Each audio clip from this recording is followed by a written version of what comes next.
A few minutes ago, Jeff Kaplan announced that at the Overwatch World Cup, we would be able to sort of test a new way to observe games, and we would be able to look at each player's position, and we would also be able to look at it after the fact, and that this ultimately would transform into a replay system that the Overwatch community would then be able to enjoy.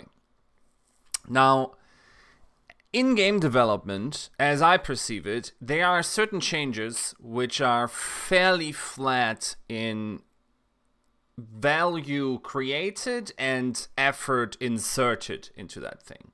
So one thing would certainly be something like, let's say, a hero. So the investment you need to make is fairly high in terms of, you know, the theory crafting and what it does to the meta game and all these things.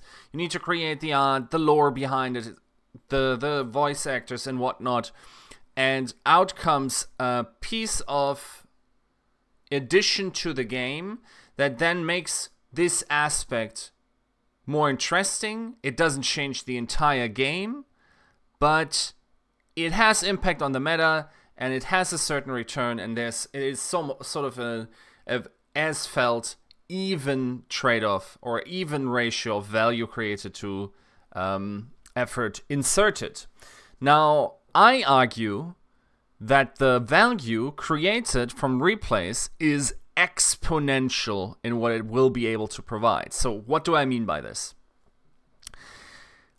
On the surface, if people look at their own experience, and I think if I analyze or have the casual viewer down to what their preferences are, I actually don't think that they, at the moment, have an idea of what kind of value this will provide to them, because they will think, well, will I really be sitting there looking at my own replays, and will I be really going over all these Overwatch League players, even if they're my favorite, their personal point of views again after the game? Will I really invest that much time into it? It's more of a side point.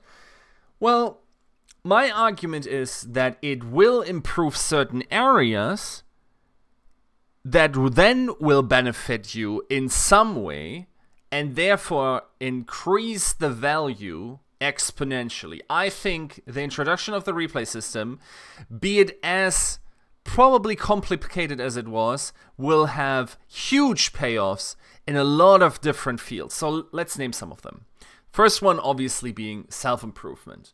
For you to be able to analyze your own games, to sort of see what you could be doing better, especially in terms of tactics or strategy, not as much maybe aim styles, and then also to see how that interacts with your opponent, because keep in mind, most people probably have access to some sort of recording software and should probably be able to look at their first person, but sometimes it's important to see where the other person was, or where you can usually expect someone to be or something, and then incorporate that into your game plan, right? So self-improvement, probably also for pro players, highly valuable.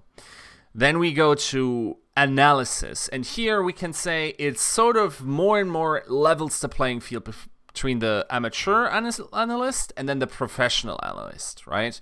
So the professional analyst currently in the Overwatch League has a couple of more tools available to them, and most of them are probably well covered by this replay system if they were going to be, you know, offered for the Overwatch League matches.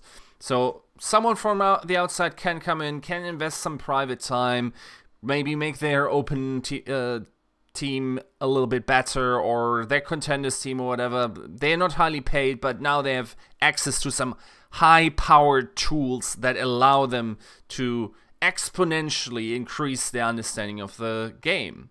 Now, if these experts have an increased input of the game, and they are also from the community, then this knowledge disseminates. These people also often content creators, or they talk to content creators, and suddenly we get a way better idea. It sort of radiates through the community, and it's an exponential increase in understanding of the game.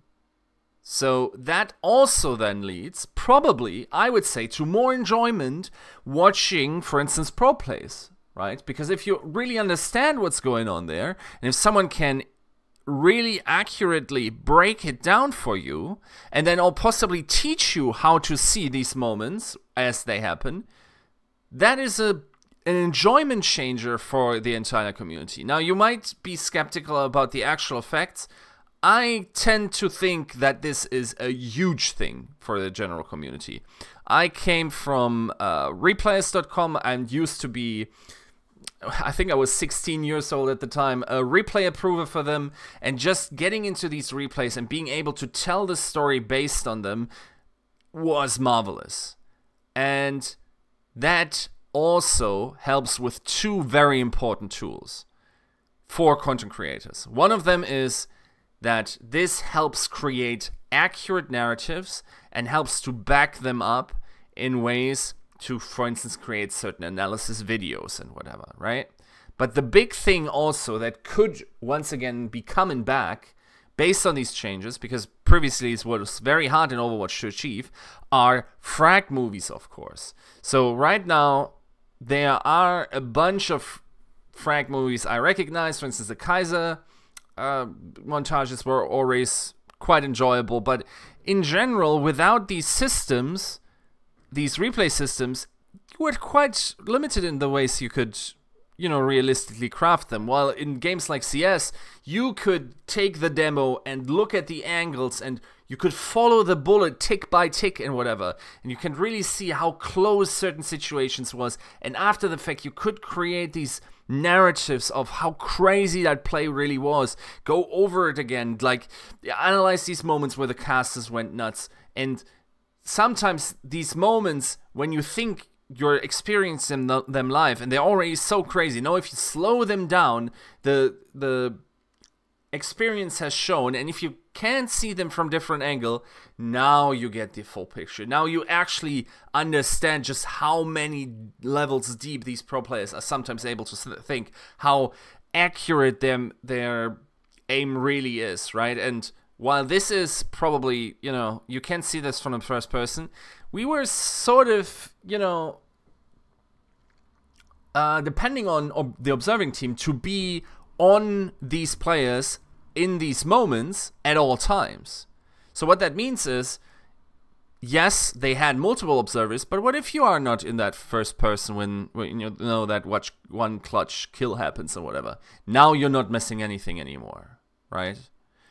So these changes, so let's quickly summarize. It affects the personal player. Each player who wants to improve now has a very powerful tool potentially at their hands, if it is as it's advertised.